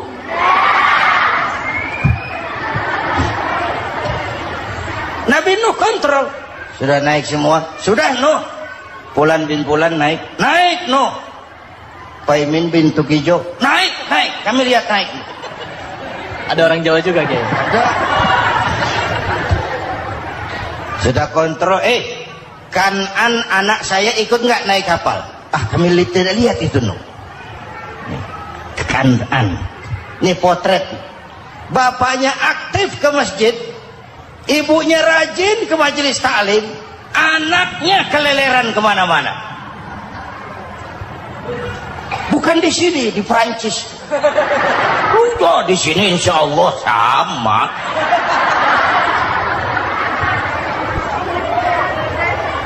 Nuh karena sayang anak, Nuh karena cinta anak, Nuh karena tanggung jawab anak, cari naik ke atas kapal. Lihat Kanaan, anak saya. Nggak lihat, Nuh. Turun ke ruang bawah, periksa lagi. Mang, ayah Kanaan di dia. Jamaah Tasik ini rupanya ditanya. Tuh ayah, Mang. Ayah ke mana ya budak ini? Turun ke bawah Kanaan tuh. Orang nano raketok. Rombongan Jawa Tengah. Naik ke atas buritan. Dari buritan kelihatan ternyata Kanaan tidak ikut naik kapal, kumpul di darat bersama orang kafir. Ini potret kita sekarang. Kumpul sama orang kafir, hanyut anak-anak kita, ditelan budayanya orang kafir, ditelan tradisinya orang kafir, ditelan pergaulannya orang kafir. Nuh karena sayang anak dari atas manggil. Dalam Quran dijelaskan itu. Karena Nabi Nuh di atas, Kanaan di bawah teriak, ya bunayyar kam ma'ana. Begitu dalam Quran ayatnya. Cuma ini pakai gaya memanggil supaya kelihatan kegambar. Kira-kira Nuh manggilnya begitu. Ini namanya gaya dakwah, Pak. Kalau ceritanya datar nggak menarik. Maka Nuh memanggil Kanaan, ya bunayyar kam ma'ana. Kata yang dengar, ini gaya orang manggil, ya bunayyar kam ma'ana. Kanaan, kesini nak, naik kapal sama papi. Di bawah itu, nggak mau papi, John di sini saja. Kata Nuh, jangan nak, Allah sedang murka, akan turun banjir. Kalau datang banjir, papi, sa'awi ila jabalin ya'simuni minal ma'. Saya akan naik ke gunung tinggi yang bisa menyelamatkan saya dari banjir. Kanaan naik ke gunung, gunung dihantam banjir, Kanaan mati. Sampai sekarang. Yang kelima, Nabi Musa, kisah Muharramnya ini. Lahir dalam kondisi yang sulit. Karena Fir'aun mimpi akan lahir seorang anak dari keturunan Bani Israel yang akan menghancurkan kerajaannya. Kata Fir'aun, sudah lahir belum anaknya? Belum. Kalau gitu mulai malam ini laki-laki dilarang bergaul sama istrinya. Semua perempuan hamil di bawah pengawasan negara. Mulai hari ini kalau lahir anak laki-laki turut nama Bani Israel, penggal. Satpol PP disiapkan. Udah ada Kiai. Ada. Patroli. Bayangkan, nah Fir'aun itu bikin undang-undang seenaknya sendiri. Apalagi merasa kekuasaannya dalam ancaman. Penguasa manapun kalau merasa dalam ancaman, panik. Padahal kekuasaan itu kayak harimau. Makin lama ditaiki, makin sulit turun. Kenapa? Karena macannya makin lapar. Naik terus capek, turun dimakan harimau. Serba sulit. Saudara-saudara, kalau kita mau belajar dari Pak Harto, saya melihat kekurangan Pak Harto cuma satu, terlambat berhenti.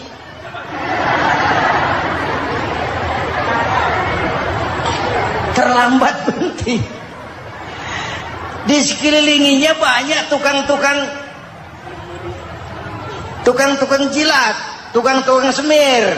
Pak, kalau tidak ada bapak kami bagaimana, Pak? Bapak Ibu hadirin yang saya hormati, tapi kehendak Allah terjadi. Lahirlah Musa. Bayinya dihanyutkan di sungai Nil. Bayi sudah menderita, dihanyutkan di sungai Nil.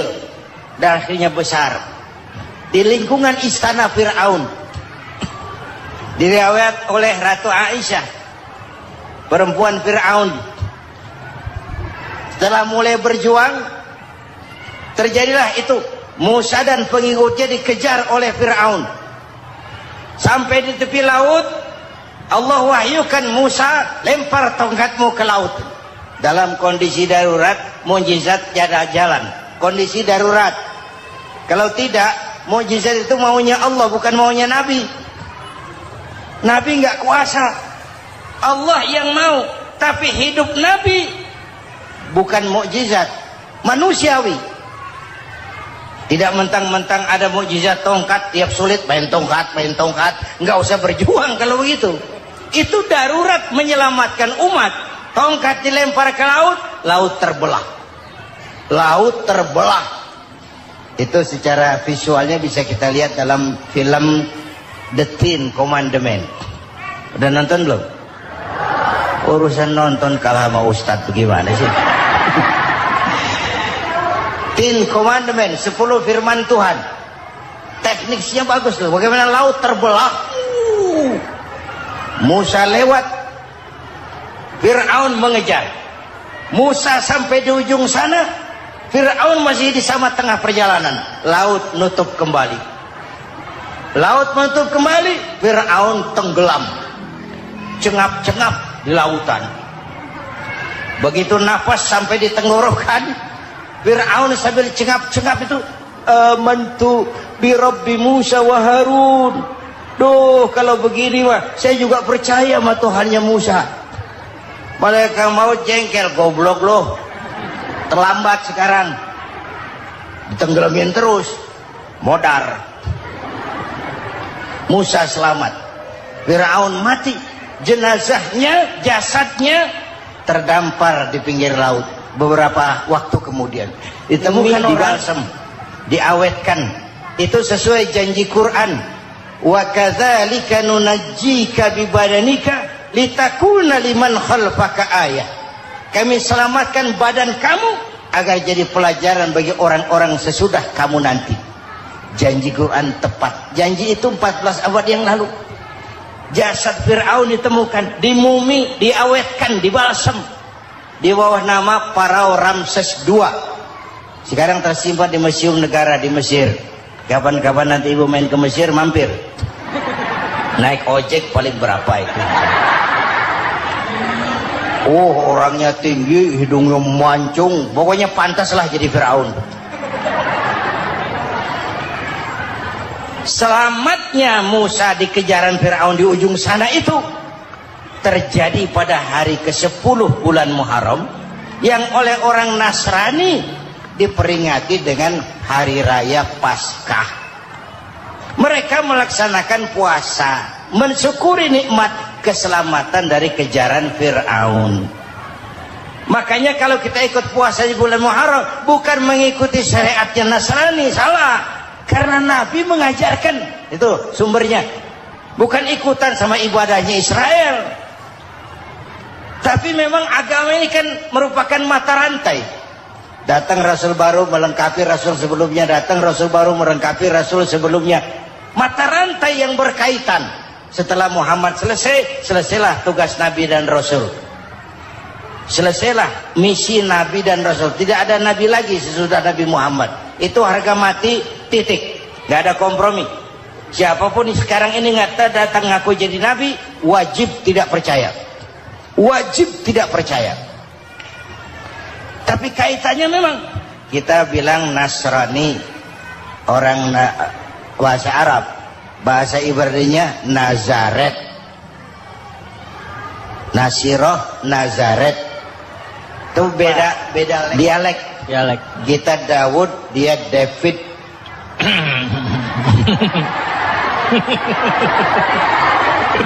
Ibrani. Kita Ali, dia Alek. Kita Sulaiman, dia Solomon. Kita Camat, dia Comot.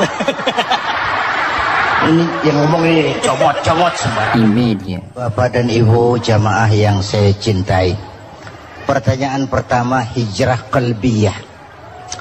Ada hijrah badaniyah, hijrah fisik yang dilakukan Nabi dan sahabat dari Mekah ke Madinah. Itu hijrah badaniyah. Ada hijrah qalbiyah, hijrah hati. Dan ini yang kita perlukan sekarang. Karena refleksinya akan membias kepada alur kehidupan. Kalau hati kita mau berhijrah, fisik akan mengikuti. Hijrah dari tempat, dari malas ibadah menjadi rajin ibadah. Hijrah dari maksiat kepada yang ma'ruf. Dari berpecah belah menjadi bersatu. Hijrah seperti itu yang sangat kita perlukan. Apalagi masyarakat ini paternalistik. Kita harus hijrah mental sekarang ini. Maka yang disampaikan tadi benar. Seorang ketua MK siap mengundurkan diri kalau terbukti anak buahnya terlibat suap. Itu walaupun siap, tapi sudah angin segar buat rakyat. Bahwa masih ada banyak insya Allah pejabat kita yang punya harga diri. Walaupun ada juga pejabat kita yang muka tembok, kulit badak, kuping kebo. Muka tembok, kulit badak, kuping kebo. Biasanya kalau kereta api tabrakan di negara-negara maju, Menteri Perhubungannya mundur. Di kita petugas palang pintu dipecat. Jauh sekali Menteri sama petugas palang pintu. Benar-benar diadili yang krocok-krocok, kopral-kopral itu. Padahal hadisnya jelas. Ar-rashi wal murtashi finnar. Yang nyuap dan yang nerima suap, dua-duanya neraka. Kasus potret belakangan ini, yang nerima suap, yang diuber, yang nyuap aman, yang nyuap aman, yang korupsi pajak dikecil-kecilin, yang ngemplang pajak aman. Padahal ngemplang pajaknya triliunan. Padahal dia sudah dikasih fasilitas oleh negara mengelola sumber daya alam negara yang artinya milik rakyat. Dia harus bayar pajak, uang pajaknya dikumpulkan bagi sebesar-besar kemakmuran rakyat. Itu tindakan merugikan rakyat. Karena itu betul, saya setuju, hijrah qalbi yang perlu kita lakukan sekarang. Hijrah hati. Kita ini bangsa Indonesia, seperti timnas. Timnas sekarang anak-anak muda sudah berani pakai baju PSSI. Iya. Kenapa? Menang. Coba kalau kalah terus, nanti menang. Tapi bangsa Indonesia itu memang seperti timnas. Namanya kesebelasan. 11 orang. Walaupun ada pemain bintang ya ada presiden, gubernur, menteri, itu bintang-bintang. Tapi bintang baru ada artinya kalau dibantu 10 pemain yang lain. Cristiano Ronaldo. Siapa itu? Penyerang tengah Real Madrid. Bintang. Lionel Messi. Siapa lagi itu? Barcelona. Bercelana.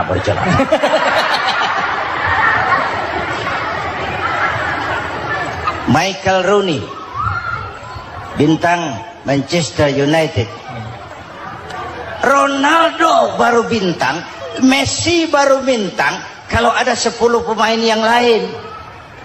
Bagaimanapun hebatnya Cristiano Ronaldo, kalau sendirian lawan satu kesebelasan, babak belur. Itulah kita, bangsa Indonesia. Kita satu kesebelasan, harus saling memperkuat.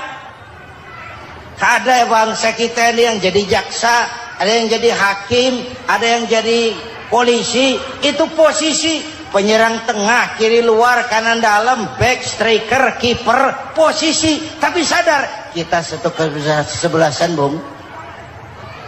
Jangan bikin gol ke gawang sendiri. Kalau punya bola bagus, operan dong sama temannya. Yang bisa menciptakan gol, operan. Ada yang jadi pengusaha besar, bagus boleh. Punya untung besar, operan. Kasih masjid, kasih pesantren, operan. Ini kesebelasan kita kalau punya bola, pelitnya setengah mati, Pak. Nggak mau ngoper.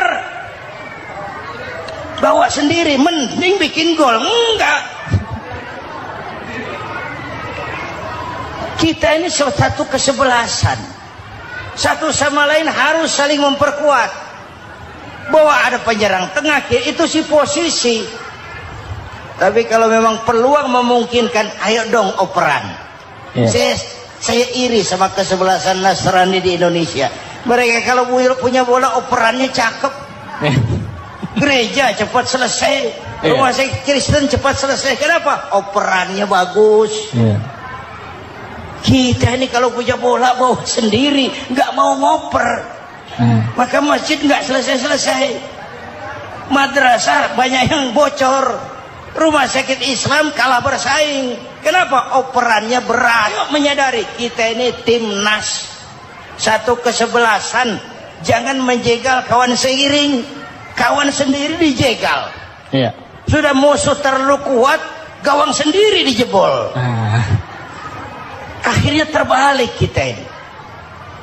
Ujian terberat telah diberikan Allah kepada para anbiya, kemudian para aulia, kemudian para ulama.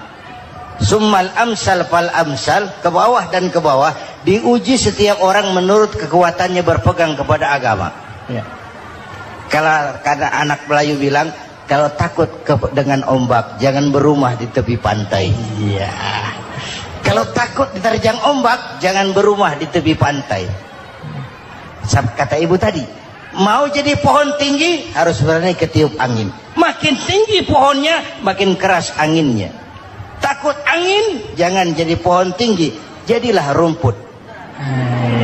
Nggak ditiup angin, tapi diinjak kebo. Apa yang nggak ada resikonya? Apa yang nggak ada resikonya? Semua nabi. Ada yang dihantam kekuasaan yang arogansi. Ibrahim berhadapan dengan Namrud. Musa berhadapan dengan Fir'aun. Ada yang diuji dengan berhadapan umat yang sangat kurang ajar. Ada yang diuji dengan Yusuf yang dahsyat. Digosipi sama Zulaikha itu. Nabi Yusuf. Nabi Yusuf.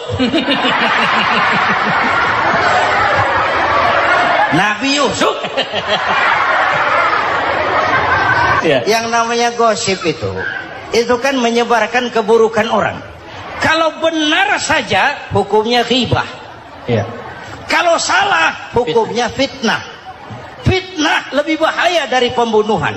Benarnya ghibah, salahnya fitnah. Saudara hadirin yang saya hormati, jadi resiko itu biasa.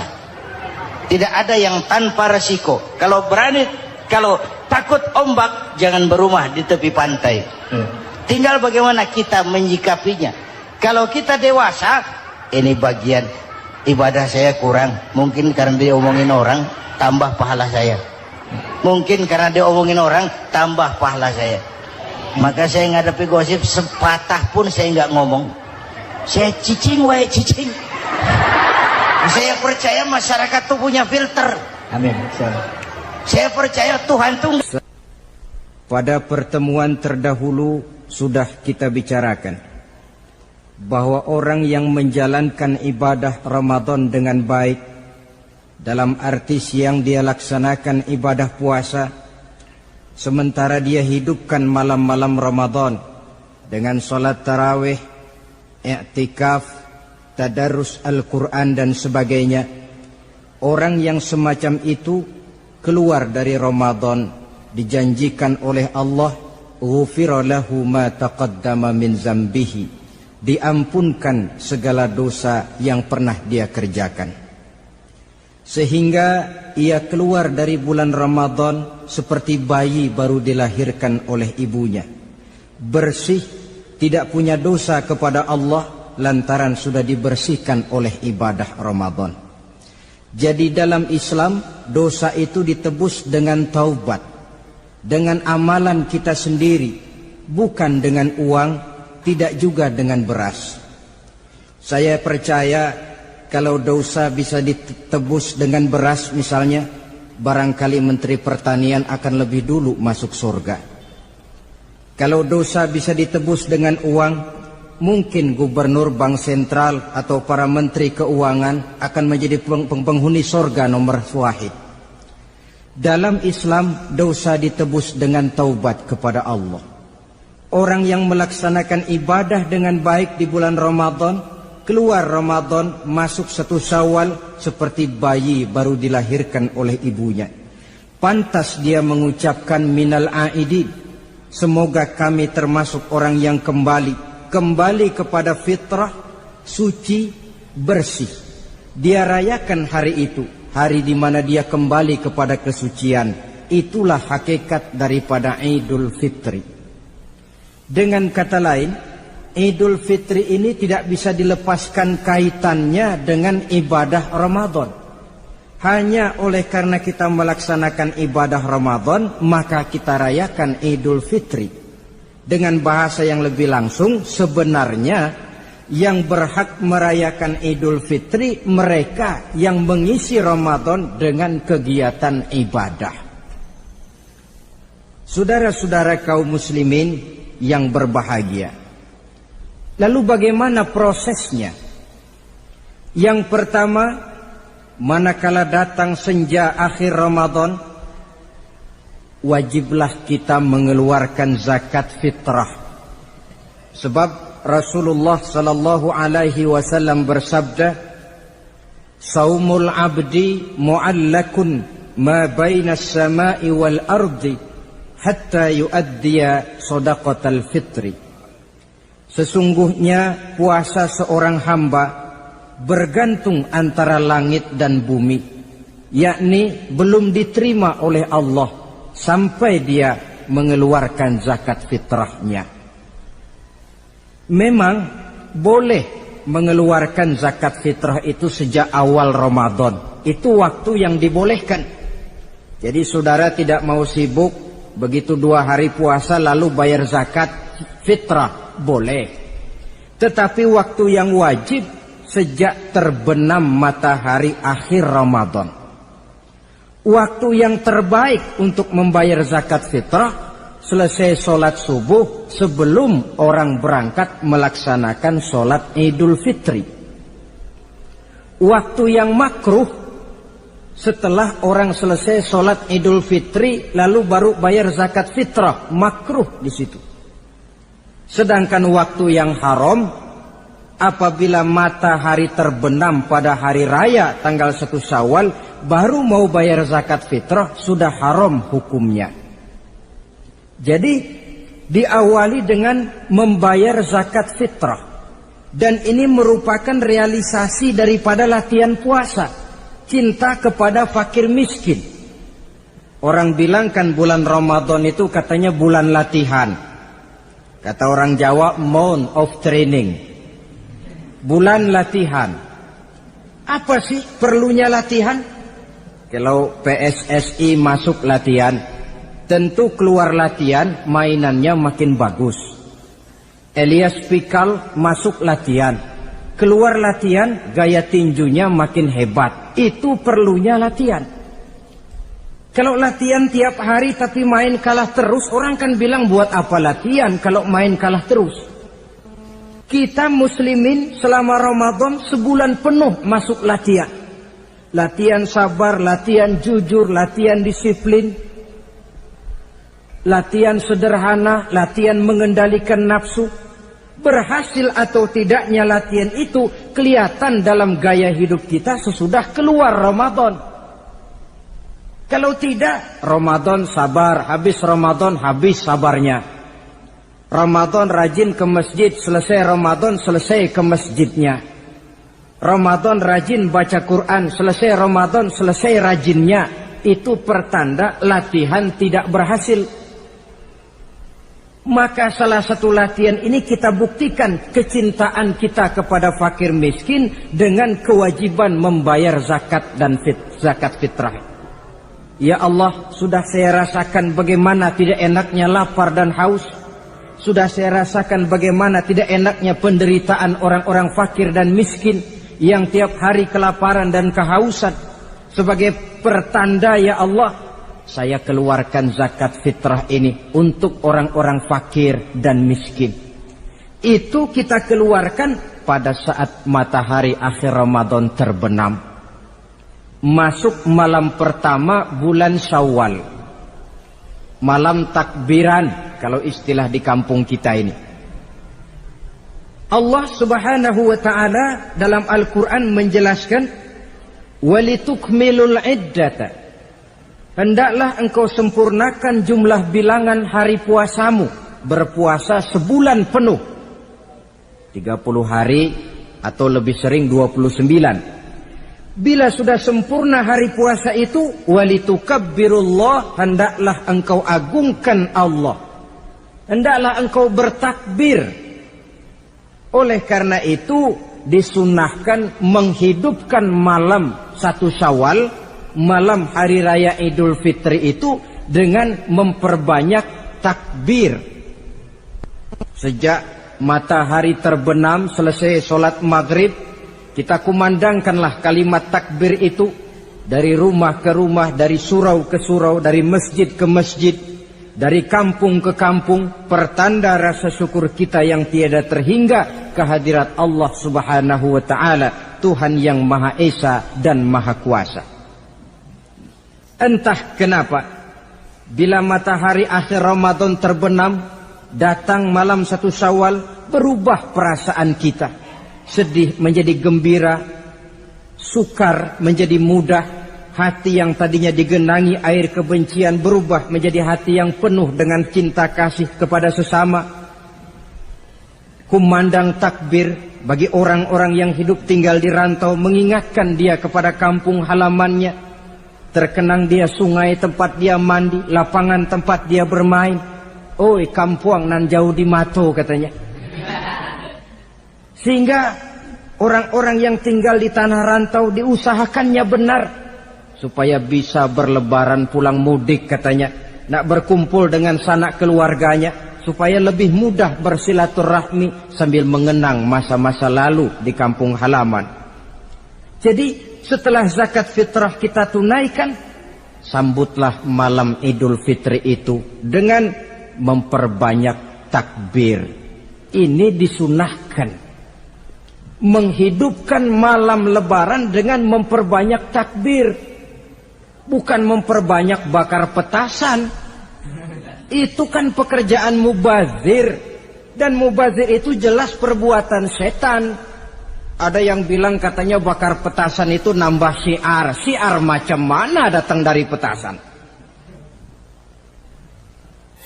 Sebagian lagi berjaga-jaga juga, tapi bukan dengan memperbanyak takbir.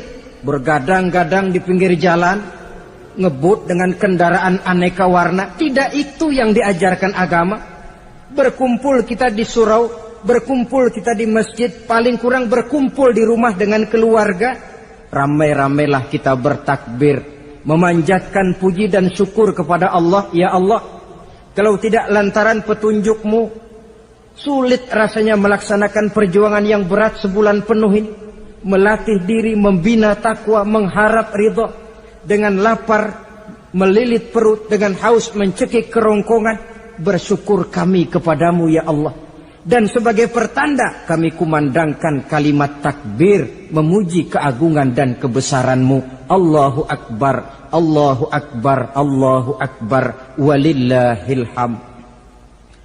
Saudara-saudara kaum muslimin rahimakumullah.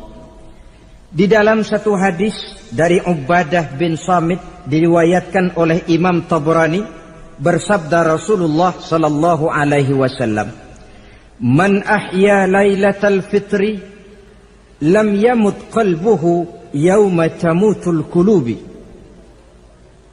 Barang siapa yang menghidupkan malam Idul Fitri, maka hatinya itu tidak akan pernah mati pada saat hati-hati orang lain menjadi mati.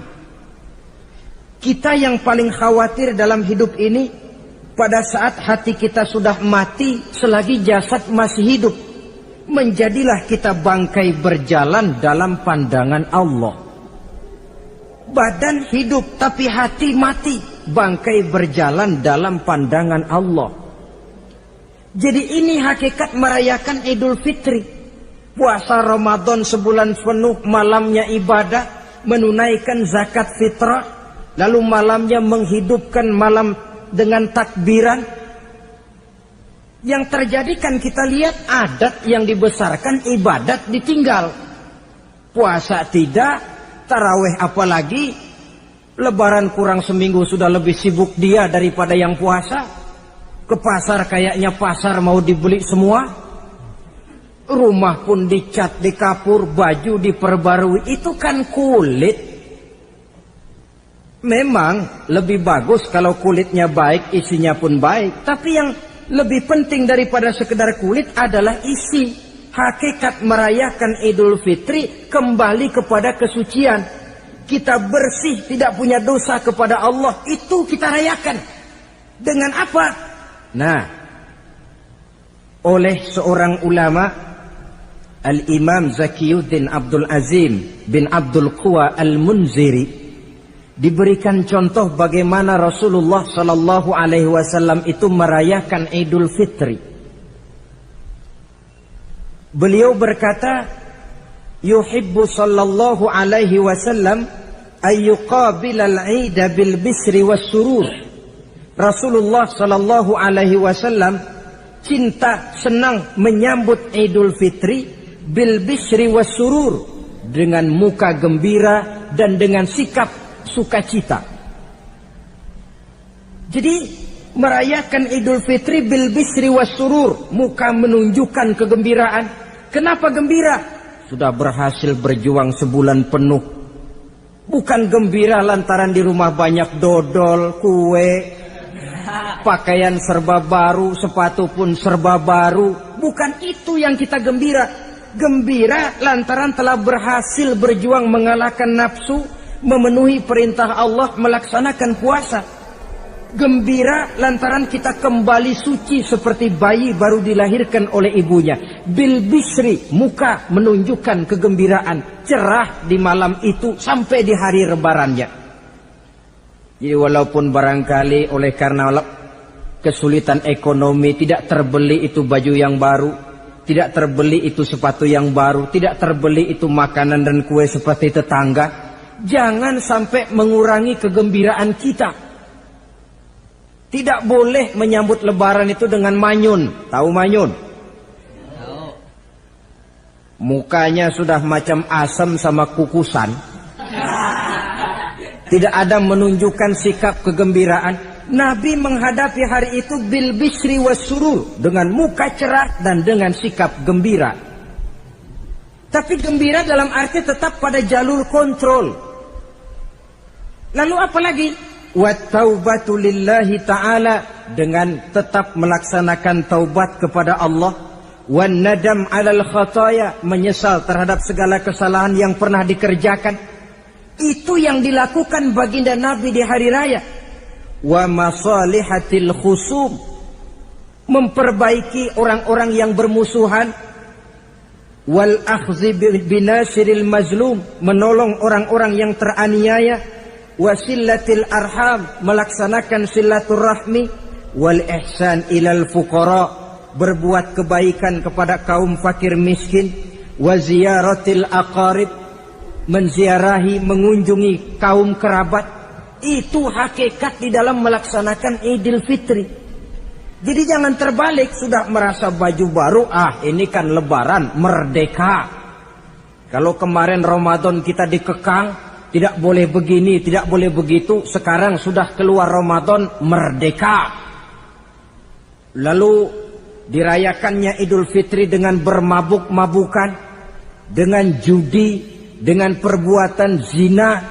Itu sama saja dengan baju baru habis dicuci sudah diceburin lagi ke dalam comberan. Ini kan ibarat baju masuk Ramadan dicuci sebersih-bersihnya, keluar Ramadan masuk lebaran, tetaplah berusaha menjaga kebersihan itu. Kalau ditinggalkan Ramadan merasa merdeka, melemparkan lagi diri ke lembah dosa, sama saja baju yang sudah putih bersih ditriska bagus-bagus, tapi lalu dilemparkan lagi ke dalam comberan. Na'udzubillah min zalik. Saudara-saudara kaum muslimin yang berbahagia, jadi setelah zakat fitrah kita bayar, hidupkan malam Idul Fitri itu dengan mengumandangkan kalimat takbir. Lalu bila datang sholat subuh di pagi hari pertama bulan Syawal, kita laksanakanlah sholat subuh itu berjamaah. Jangan sampai terbalik, saking kepengennya sholat Idul Fitri, subuhnya enggak. Ini kan sama saja kata orang nyari jarum kapak hilang. Tak membela yang sunnah, yang wajib disia-siakan. Sholat Idul Fitri itu sunnah saja hukumnya, sholat subuh wajib. Masakan yang wajib kita tinggalkan, lalu yang sunnah kita kejar-kejar? Terbalik tentunya. Lalu manakala usai kita sholat subuh masih mengumandangkan takbir, bersiap-siaplah kita untuk berangkat menunaikan sholat Idul Fitri. 2 rakaat, lalu diiringi dengan khutbah hari raya Idul Fitri. 2 khutbah seperti khutbah Jumat itu, khutbah pertama dan khutbah kedua. Kalau selesai melaksanakan sholat Idul Fitri, maka kembalilah kita ke rumah dengan suasana gembira. Untuk apa? Untuk berhalal bihalal. Istilahnya untuk berlebaran, saling meminta maaf. Kenapa? Dengan ibadah Ramadan, dosa kita kepada Allah insya Allah bersih. Tapi kan kita tidak cuma berbuat dosa kepada Allah, kita juga berbuat salah kepada sesama manusia. Dosa kepada Allah, taubat langsung kepadanya, sonder pakai calo. Tidak bisa saudara bikin dosa kepada Allah, datang ke rumah saya, Pak inilah saya kasih uang, tolong mintakan taubat saya kepada Allah. Ya tidak bisa. Dosa kepada Allah langsung bertaubat kepadanya. Tapi dosa kepada sesama manusia, Allah belum akan memberikan ampun kalau kita belum minta maaf kepada yang bersangkutan. Ini sulitnya. Kalau saudara dosa meninggalkan sholat, tobat kepada Allah. Tapi kalau dosa kepada sesama manusia, saudara mencuri sendal orang, cara taubatnya bagaimana? Pertama menyesal, kenapa mencuri? Yang kedua berjanji tidak akan mencuri lagi. Yang ketiga meninggalkan perbuatan mencuri. Dan yang keempat, sendal orang pulangin. Tidak bisa saudara mencuri sendal, Tuhan taubat, nggak lagi-lagi nyolong sendal, tapi sendal orang dibekap terus, nggak dipulang-pulangin, ya tidak termasuk taubat itu. Itulah sebabnya selesai sholat Idul Fitri, kita pun meminta maaf. Nah, siapa yang harus lebih utama kita mintakan maaf? Satu riwayat menjelaskan bahwa selesai sholat Idul Fitri, para sahabat mendengar Rasul mengucapkan amin sampai 3 kali. Amin, amin, amin. Heran para sahabat, ini Rasulullah tidak ada angin, tidak ada hujan, kenapa amin sampai 3 kali? Mereka pun bertanya, ya Rasul, tadi amin sampai 3 kali kenapa? Kalian tidak tahu? Tidak tahu ya Rasul. Begini, tadi itu selesai sholat, turun malaikat Jibril kepada saya. Beliau berkata, ya Muhammad, saya hendak berdoa kepada Allah. Maukah kau mengaminkan? Silahkan Jibril, berdoalah, saya akan mengaminkan. Rasul berdoa, Nabi mengaminkan. Doanya berisi 3 macam permohonan, maka Rasul pun 3 kali mengucapkan amin. Logikanya, kalau sudah malaikat Jibril yang berdoa, lalu Rasul yang mengaminkan, apa iya doanya itu meleset? Apa isi doa malaikat Jibril? Yang pertama doa beliau, ya Allah, hari ini, 1 Syawal ketika itu, saya mohon kepadamu, janganlah engkau terima puasa dan ibadahnya anak yang durhaka kepada kedua orang tuanya. Rasul di belakang, amin. Anak yang durhaka kepada ibu bapaknya. Ya Ramadan dia puasa di siang hari, malam dia tarawih, dia tadarus Al-Quran. Kalau sudah durhaka kepada ibu bapaknya, ibadahnya didoakan oleh malaikat Jibril, diaminkan oleh Rasul agar tidak diterima oleh Allah Subhanahu wa ta'ala. Sebab itu manakala usai sholat Idul Fitri, pulang kita ke rumah, bersimpuhlah kepada ibu bapa, meminta maafnya, meminta ridhonya. Ibu kita yang telah mengandungkan kita, melahirkan kita antara pilihan hidup dan mati. Bapak yang pergi pagi pulang sore, peras keringat banting tulang untuk mendidik dan membesarkan kita. Demi setelah kita yang anak ini jadi orang, kadang-kadang lupa kacang akan kulitnya. Bagaimanapun tinggi status sosial seorang anak, bagaimanapun banyak gelar di sandangnya, bagaimanapun kayanya dia, kalau sudah durhaka kepada kedua orang tuanya, alamat hidup tidak akan memperoleh keberkahan. Doa malaikat Jibril yang kedua, ya Allah, hari ini saya mohon kepadamu, jangan engkau terima puasa dan ibadahnya suami istri yang tidak saling memaafkan. Sebab itu seorang suami, seorang istri, selesai turun sholat Idul Fitri, hendaklah berlapang dada si suami memaafkan istrinya, meridhokannya. Si istri pun bersimpuh meminta maaf dan ridho suaminya. Istri yang durhaka kepada suaminya. Sebab itu tidak heran kalau Rasul dalam satu hadis pernah menjelaskan, ayyumam ra'atin matat wa zawjuha anha radin illa dakhalatil jannah. Kalau ada seorang perempuan meninggal dunia, suaminya ridho kepadanya, itu perempuan akan masuk surga.